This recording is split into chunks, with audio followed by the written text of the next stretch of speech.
Welcome to Unexpectedly Successful. Join us to hear the raw and genuine stories of women founders who have created their own pathways to possibilities.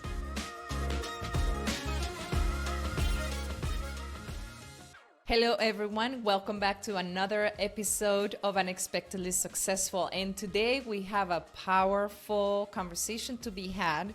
And me, from my personal perspective, I'm a little hesitant about the topic, but I'm brave enough to have our guest speaker today, Ms. Darlene DeMoss, who is the CEO and founder of HBH Recovery. And what Darlene does is she helps people change their perception about grief so that it makes it easier to talk about it. So that's where I'm a little bit hesitant about from my own personal perspective. But let me share a little bit about Darlene. She is a veteran of 20 years in the Army.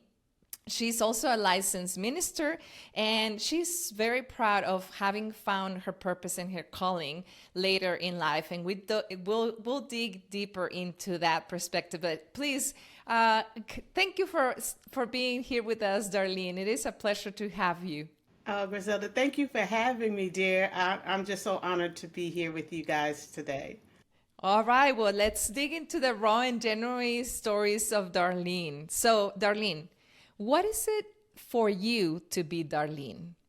For me to be Darlene is to be someone who sympathizes with the pain of others. I've empathized with the pain of others, I should say.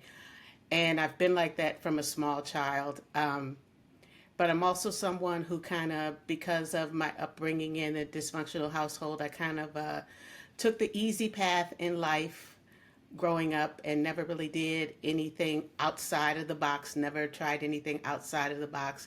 I joined the military, which is a place that has rules, and I like the rules, I like the structure, and I got to a point in my life after I retired and a few years later, after my sister passed, that I realized, okay, what do I do with my life now? What is my purpose? Because once you see someone else go through that transition, then death becomes very real. And so I was like, I don't want to leave this earth and not have fulfilled my purpose. And so I prayed and God spoke and my life turned around. Wow, wow. So tell us a little bit more about your upbringing. You mentioned that you went into you did not want to get out of the box. So tell us a little bit about that. My mother and father were both alcoholics. So I grew up wanting to create order out of chaos. And so I was always the one trying to make sure everybody was calm, everybody was happy, so that there would not be the chaos that comes from living in that type of household. And I took that need for order into the military. I was already in ROTC in high school.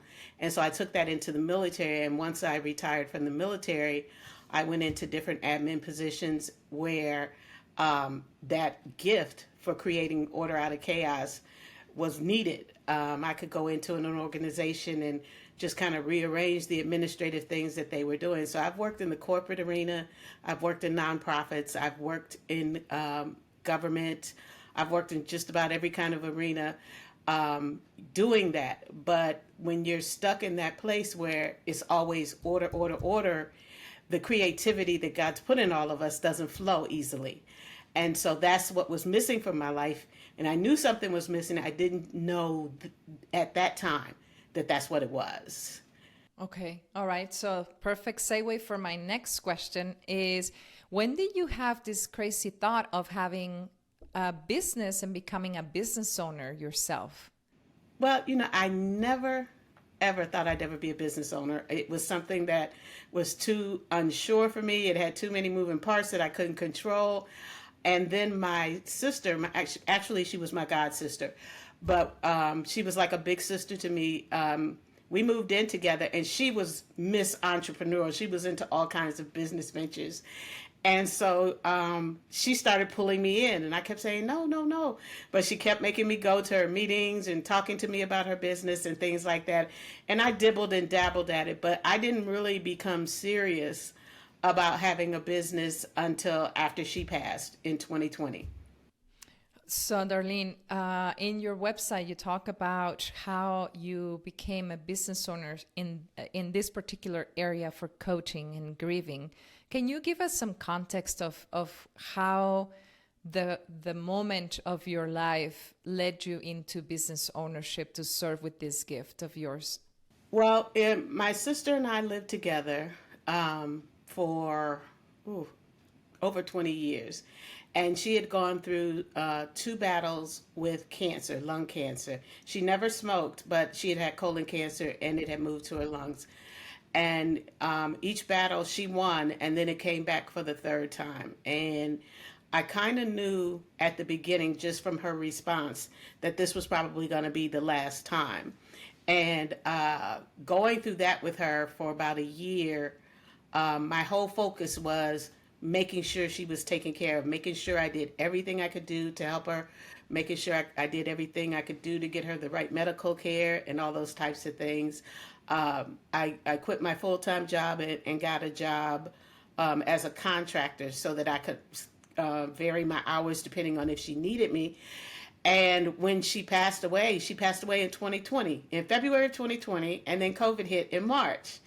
And so there was no funeral, there was no, people coming by the house, none of the kind of support things that you normally get during that time. And I wasn't really grieving like I had seen on the movies or seen on TV or even heard or seen other people do. And so having had been in therapy, I said, maybe I just need to talk to my therapist. And I talked to my therapist and she says, well, you were kind of prepared for this, and you had been praying about it and you were kind of prepared for this, and maybe it'll just come a different way. It'll come different. And I still wasn't satisfied with that. So just to make sure that I wasn't suppressing something, I started doing research about it.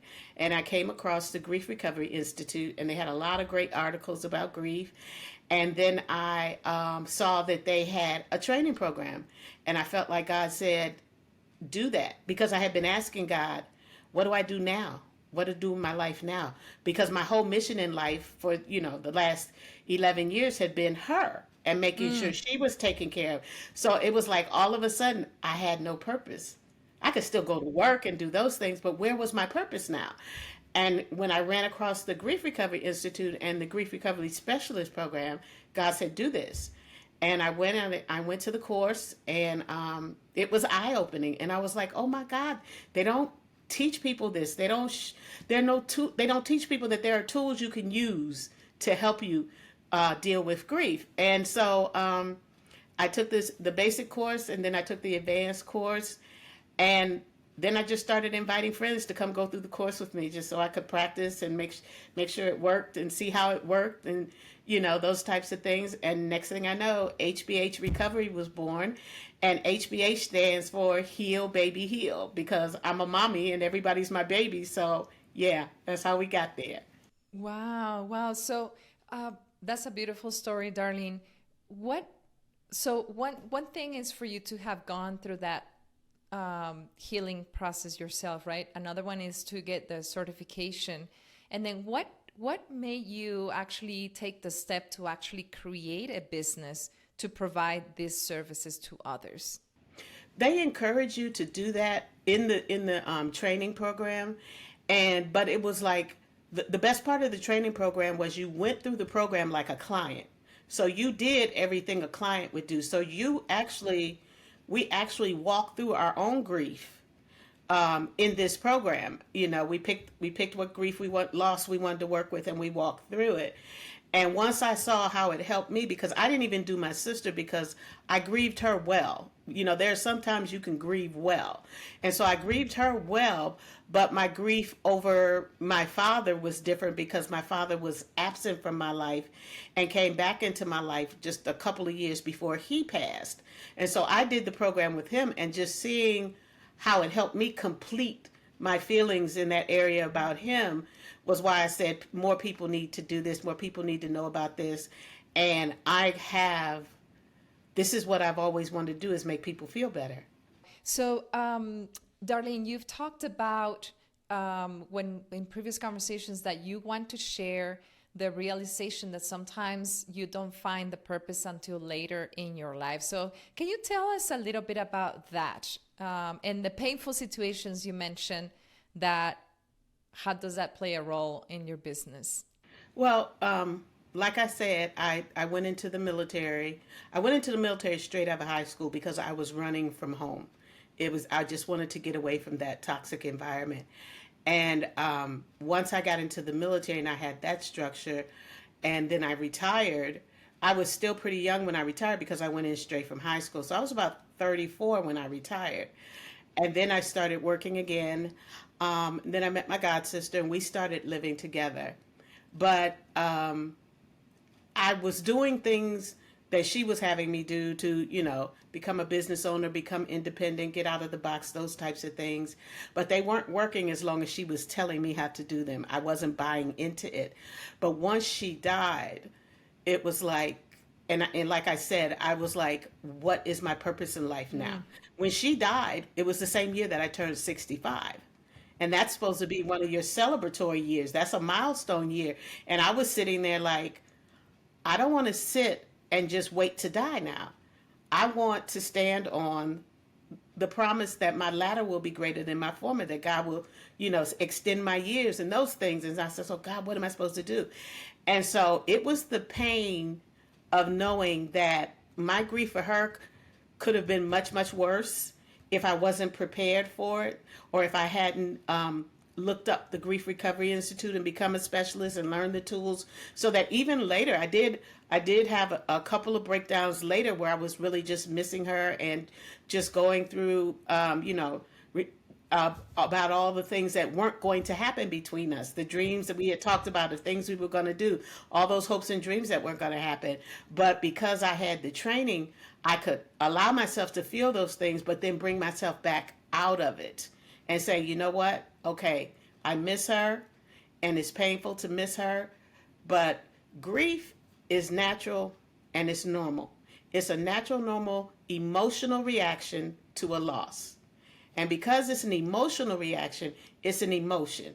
And all we have to do is know, what can I do to keep that emotion from overwhelming me? Just like people take anger management classes and all those different types of things. If we had classes to teach us how to manage grief, I think we would be a lot better off in this world. And so that's how I got there.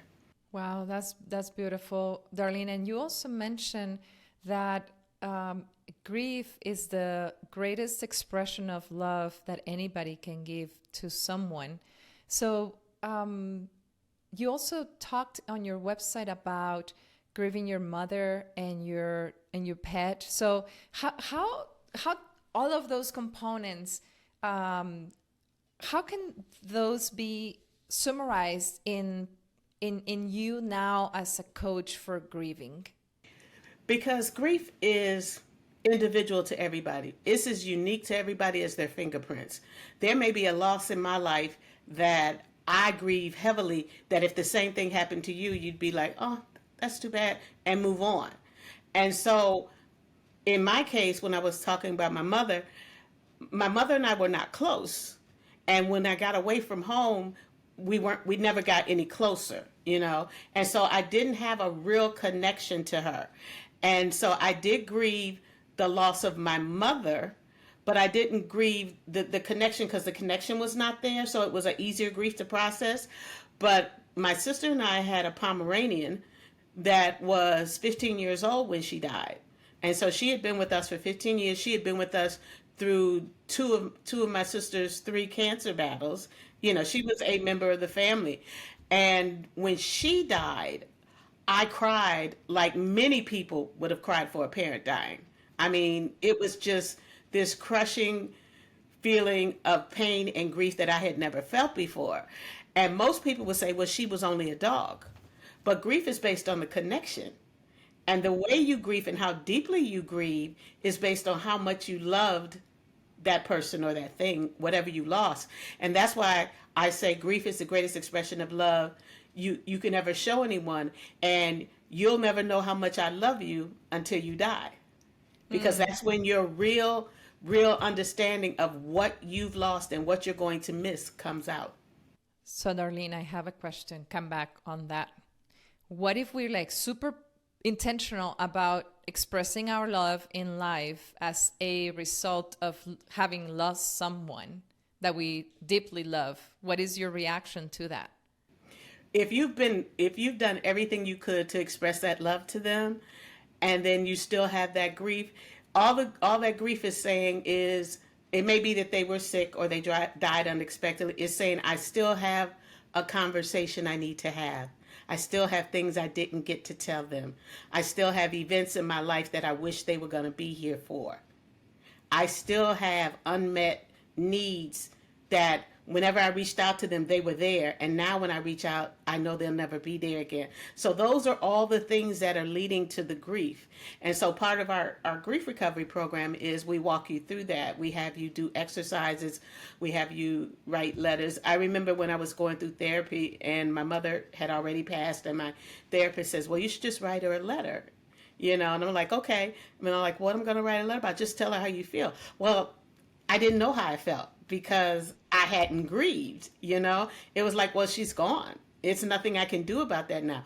But you still need to process those things. Even in a relationship where it wasn't a good relationship, there are still expectations and hopes. We hoped we had time for it to get better. We hoped the old person in the relationship would come back again. Whoever this person is that's hurting us, we hope that they will change. And then when they die unexpectedly, you're not necessarily always grieving the person. You may be just grieving that your hopes and expectations didn't get met. Wow. And so I tell people, especially when I do a lot of young adults, we talk about when they're writing their letters, it's like, don't forget to mention that you're sorry that they won't be able to walk you down the aisle at your wedding and won't be able to see their grandchild. All these things, because it's a conversation that you wanted to have. And the conversation has to be had in order for you to get complete in your grief. Otherwise, it's not complete. And that's where we take them to. We don't say you'll get over it. We say you'll get complete in it. You'll understand it. You'll have said everything you needed to say, made every apology you needed to make, talked about all the significant moments in your life together, and then you sign the letter goodbye. It always has to be signed with goodbye because we understand goodbye is final. We understand we're not going to see them again until we reach heaven. But here on earth, I will no longer allow the pain to rule me. And there will be times unexpectedly that I will miss you and I may cry, but I'm missing you. And the emotion is not overwhelming me. And then you'll get to a point where you'll replace the missing them with a good memory automatically. As soon as you start missing them and think you're going to cry, it's like, I wish you were still here. I had so much fun when we used to go to those royal teas together. My sister loved royal tea parties. And I do that now. In her memory, I go to a royal tea party around her birthday, And so you replace the things that would make you feel the pain of the grief with good memories, so that you can talk about them and not be in pain, and that it brings you joy to talk about them because it brings you joy to express how much you love them. Oh, I think it sounds easier than No, it's a process. Let me tell you, it's a process. It does not happen overnight, but basically it is. I have this tool now. I know that when that pain starts to hit me, I need to start thinking about what was the best thing we did together, or what was the greatest thing they said to me. I asked my sister when she was in the rehab center. I said, "Sis, tell me what to do. What else can I do? I want you to come back home. What else can I do?" And she said, "Sis, there's nothing else you can do. You've been the best sister ever." Wow. And I never forgot that. And every time I really start missing her, or I start feeling like maybe I could have done this or I could have done that, I remember you've been the best sister ever. That moment. Wow. Well, for my personal experience and why the introduction is, I lost my mother 28 years ago, and it's taken me many years to go through that healing process. And so I'm taking notes of additional tools that you're mentioning. Yeah. But from my audience, I'm sure everybody in the audience has had that sense of loss, right? And not having that loved one, whether it's any type of losses, right? So you also, Darlene, you talk about the key to recovery is action, not time. So tell us a little bit that, because we tend to say just give it time just to heal, right? So tell us a little bit about that. Yeah, time heals all wounds is a lie. It doesn't. It doesn't. It'll heal with Yes. time. You'll get better. You just need to keep going. You just need to be strong for everybody else. All of the things that are those things we hear that don't help us. And so the action is the tools that we do. We start with something called your loss history, where we have you start as a young child and just do a graph of all the losses you've had in your life, understanding that there are over 40 different kinds of losses. So most people connect grief with death and divorce, but foreclosure on a house is a big loss. You know, some people moving, whether they're moving away to college or coming back from college, is a loss. Women that deal with infertility are grieving. So there's so many different, the health of an in-law or a bad relationship with an in-law, so many things. People who don't have boundaries and they put boundaries in their life and they end up ending relationships are grieving those relationships, even though they know those relationships weren't good for them. So there's so many kinds of loss. And so that's why we have you graph it out, so you can see, oh, this thing wasn't the only thing that I went through. I went through several other losses that contributed to that. And we could just talk about COVID, because that's an intangible loss. With COVID, the first thing with COVID is what we call an intangible loss. You couldn't put your finger on it, but you had a loss of safety. You didn't feel safe anymore. How do you get past that, right? And then if you had COVID and then someone you loved got sick and they died during COVID, you couldn't go see them. You couldn't have the funeral, all of those things, right? And so we've been hit in society with so many things, with the racism, and all the things with racism and the school shootings and different things like that, that you just need to take a step back and breathe, and you can't. Life has to go on. So we do the loss history graph so that you can kind of map it out. And what I find is, as people go along, they end up adding other things. Oh, I forgot to add this and I forgot to add this. And then the second tool we do is we do a relationship graph, because a lot of times when we're grieving somebody, we only want to think about the good things in the relationship. We make a martyr out of them. They were an angel. But when we do the relationship graph, and you have to write some of the bad things that happen and some of the good things that happen, and you map that all out, then you see a balanced person again, and you're like, okay, they weren't an angel. They had their moments, they had their times. We didn't always get along. Now I see them clearly. And then our final thing is, and this is where I was talking about completing the relationship, is we write the letter. And in the letter, we apologize for things we may never have gotten to apologize for before. Because with the relationship graph, we look at, okay, was it my fault or was it their fault? Did I do something to start this? I needed to apologize for that. That I need to forgive them for this. Because there's things that we don't say, but we still have unforgiveness about things, or they bothered us. And then significant emotional statements. So when we do the letter, all those things are included in the letter.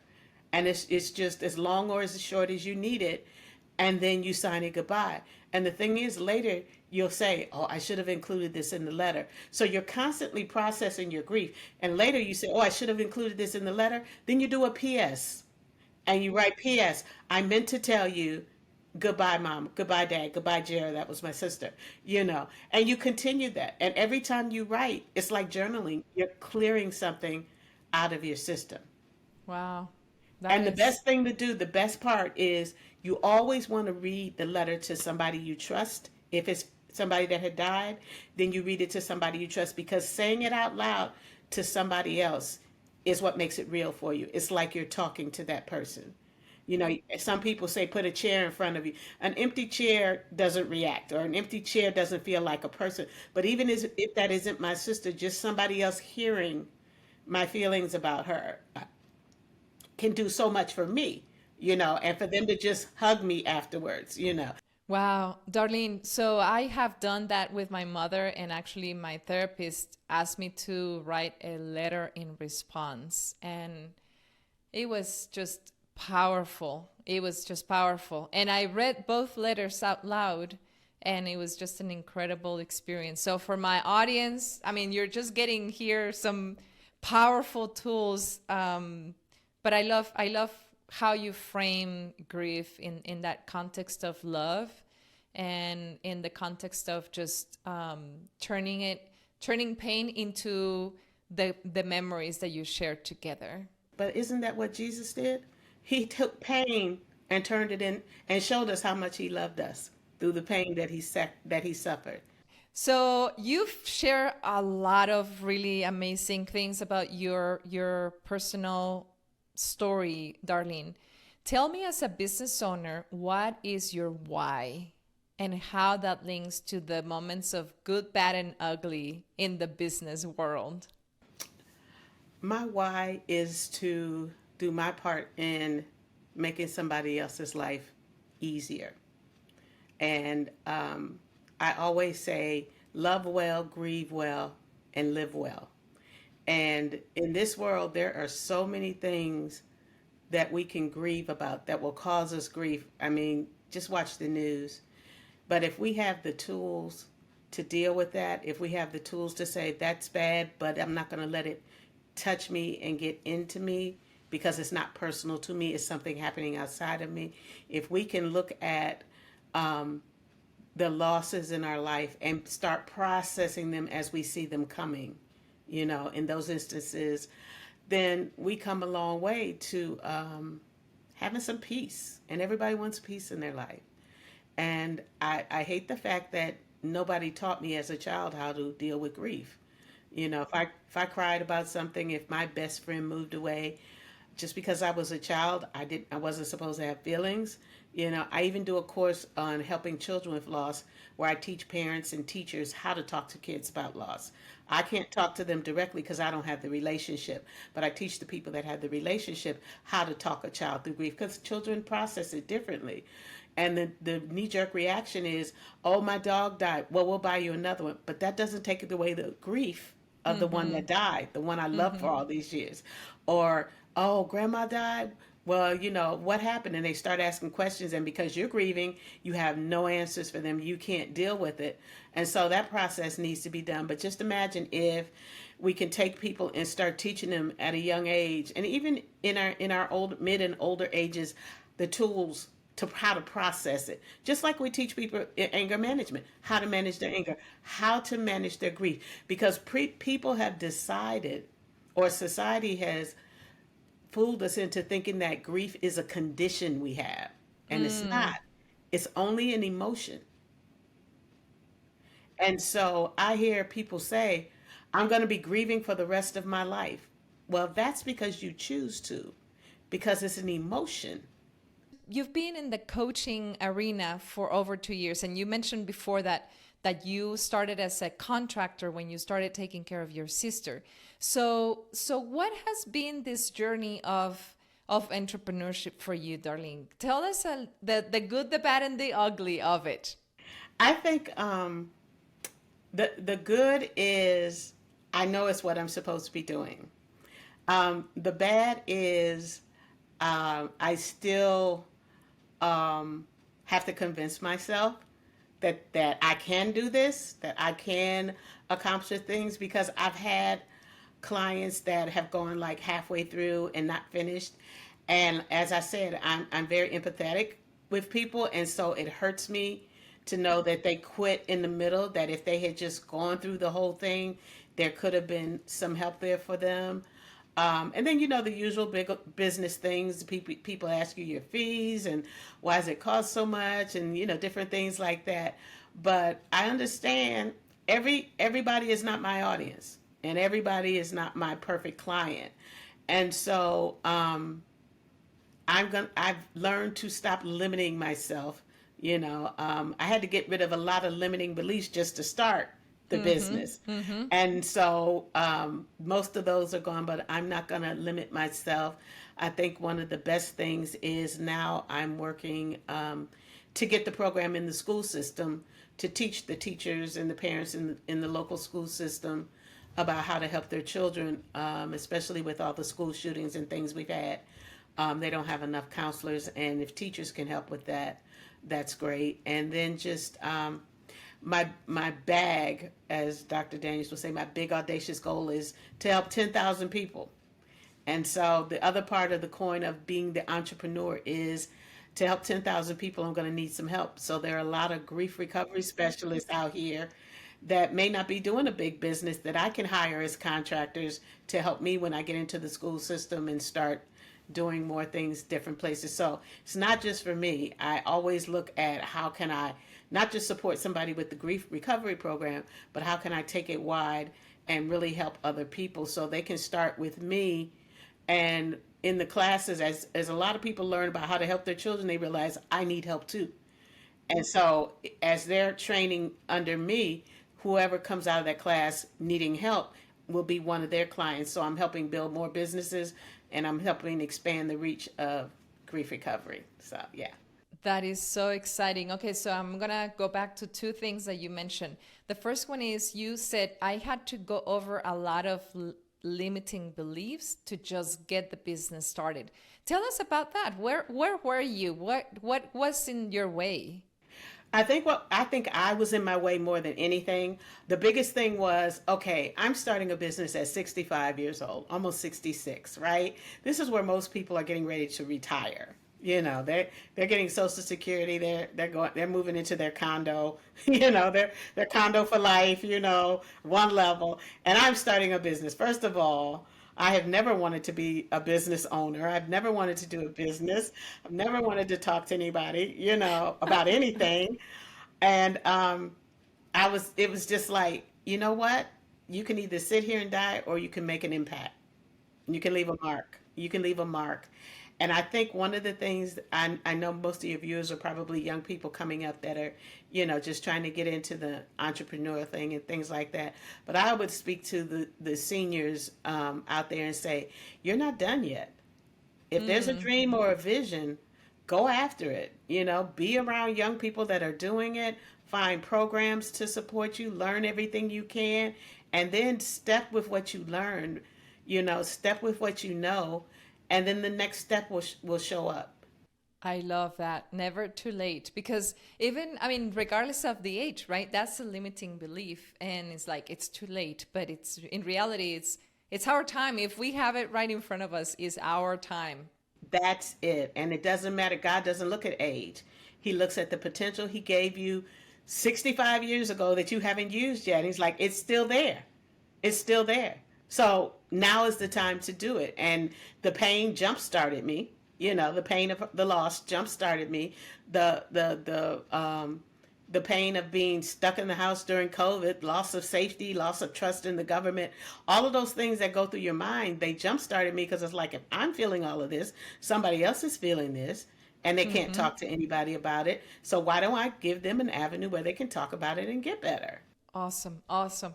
Never too late. I love that. And the second part of it is you said, I'm going to go into the school systems and I'm going to serve 10,000 people. And so tell us about your dreams for the future for HB coaching.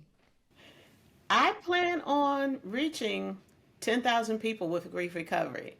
And the easiest way that I think I want to reach people, but I also want to reach back and get the younger people and get them started now learning how to process grief. Because I really feel like a lot of these young kids we see out here doing these crazy, dangerous things is because they're angry and they're hurt. And a lot of people, when they can't express their grief or they don't know what it is, it becomes anger. That's how it comes out. That's how they cope with it.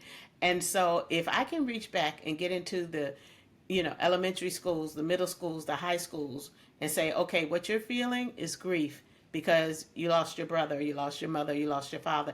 Let's process that, and start there. And yes, some people still need to go on for therapy and other things. I tell people I'm not a therapist, I'm a coach. Darlene, what has been your biggest fear as a business owner? I think my biggest fear is that I won't reach my goal. I think my biggest fear is that I will say it, but I won't move in that direction. It's like, oh, it's a good idea and I feel it, but, or I will start reaching it and then I go, oh my God, now what do I do? So what are you going you to do know, about that? I'm hoping, because I'm already talking to people, I'm hoping that when I do reach it, I'm believing that when I do reach it, God will have the people ready for me to come in and help me. Because I do understand that no business can survive with just one person. I can't be everything to everybody. And so I'm already talking to other people that have had the training. Darlene, it's so amazing because in your description of what's next and your description of your why, it's a really interesting and combination of your why, but with the business strategy. Like, you want to reach 10,000 people because of your purpose, but that means that you're going to have to bring people on board, and you're already connecting your future staff to get you to where you need to be. So that's a really powerful and clear path you have, Darlene. And then the thing with that, Griselda, is talking to those people now holds me accountable. Yes. So that And I now can't step it is backward. public now. Right. And I can't, and they're looking, they're like, okay, I need more money. So when are we going to start doing this? So that I needed to put things, because I know me, I'll get out there and I'll, get real pumped up, and then I'll, because life, but doing that holds me accountable, because now every time they see me, they talk about it. So what are you doing now? Is there anything I can help you with? And I needed that accountability. And that's where I think a lot of entrepreneurs don't have somebody holding them accountable. I just started a podcast, and I did, I think, an episode in February, and then I might have done one in July. But when I first started it, I said I was going to do a session every week. And my son just happened to listen to it the other day, and he said, "Oh, Mom, I really like the first two episodes of the podcast, but it's been quite a while. When are you going to do another one?"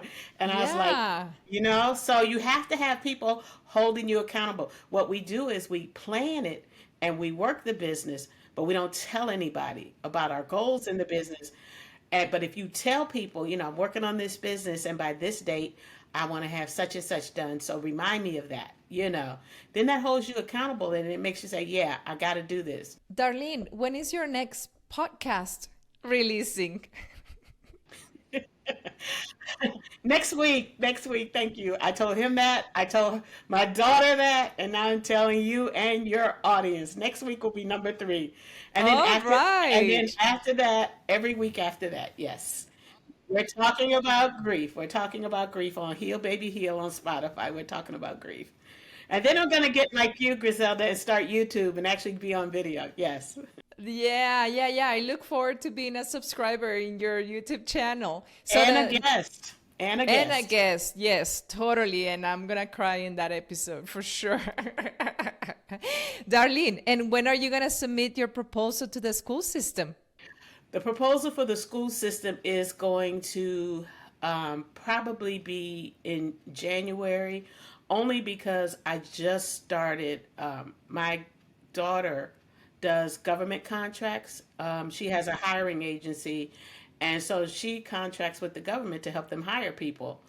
And she says, "Mom, you could probably work in their mental health support system with your grief recovery, like with veterans and stuff." So she's really working with me to push that, which is another avenue that I had not thought about. So we're trying to see where that's going to go first.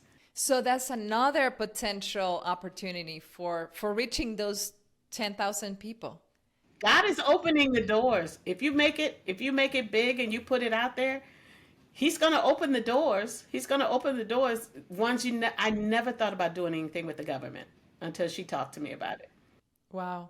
And actually, school systems are also part of government, right? Just a different type of governance. But that's really exciting, because now you would be influencing those who influence the rest of the people, right? In either one of those cases, with the veterans and with the school system. We're excited to see what's I'm going excited. on I know. as your I next know. big contract. Darlene, what are you most thankful for as a business owner?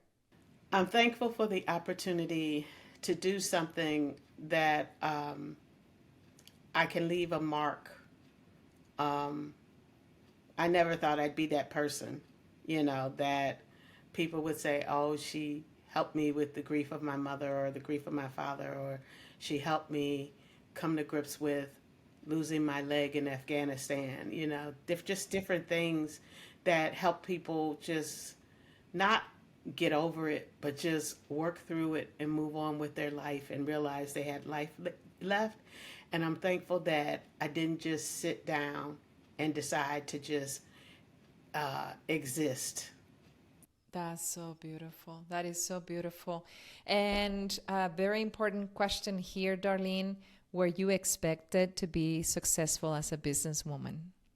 Everyone told me I should have been doing this a long time ago. Oh, that's amazing. Everybody was like, Mom, you've been doing this all your life. Miss Darlene, you've always done this. This is so awesome. And I look at all of them like, you're seeing something I never saw. And they tell me all the time, this is so you. This is so you. And so that's another point. People see more in you than you see. So trust what they tell you. So in this case, you are the only one who wasn't expecting to be successful as a businesswoman. Yes. I was not. I was like, I think in the beginning I was just kind of going through the motions so I could say I was doing it because I knew God had called me to do it.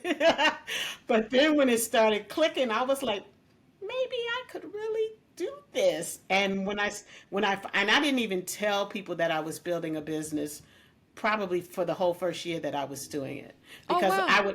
I would talk to different friends that didn't know each other, and I would say, hey, and I knew they had gone through grief or something, or I'd say, let me use you as a guinea pig. Let me take you through the program. Tell me what you think. And they would finish and they would be like, why haven't you been doing this before? Why did you wait till now? And so, because I was not someone who dreamed, I was always in the box trying to control the chaos, you know.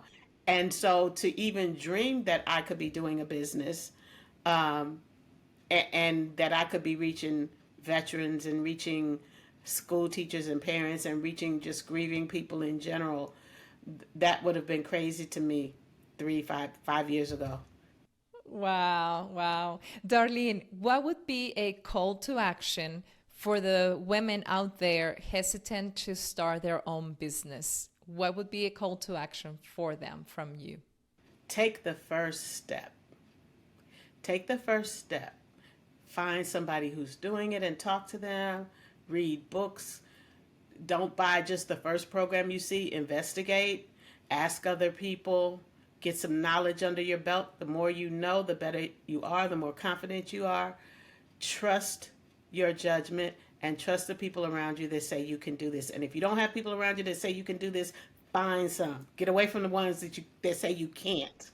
That's beautiful. That's beautiful. And what if they don't have somebody and they need to find people who believe in them? What would you recommend them? Hit me up on my website. I hit me up, and I will encourage you. That is what I have done all my life. I am a natural encourager. Call me, hit me up on my website, email me, and we will start talking, because everybody needs somebody. Because once you start and you start getting into those circles of people that are learning and growing, you're going to have your tribe. I love it. Okay, give us your website then. So my website is hbhrecovery.org. I guess it's the www.hbhrecovery.org. And I talk about, as Griselda said, I have my story, a little bit of my story on there, and my podcast where I talk about my story. And then I just talk about different things about grief and recovering and the different steps that we go through in the grieving process. That's Heal Baby Heal on Spotify. Don't know if it's on Apple, but I know it's on Spotify. Darlene, how would you summarize your journey as a business owner in one word? Unexpected. Unexpected. Everything that has happened in this journey has been unexpected. And it hasn't been easy, but I've made it through, and I'm excited for the future.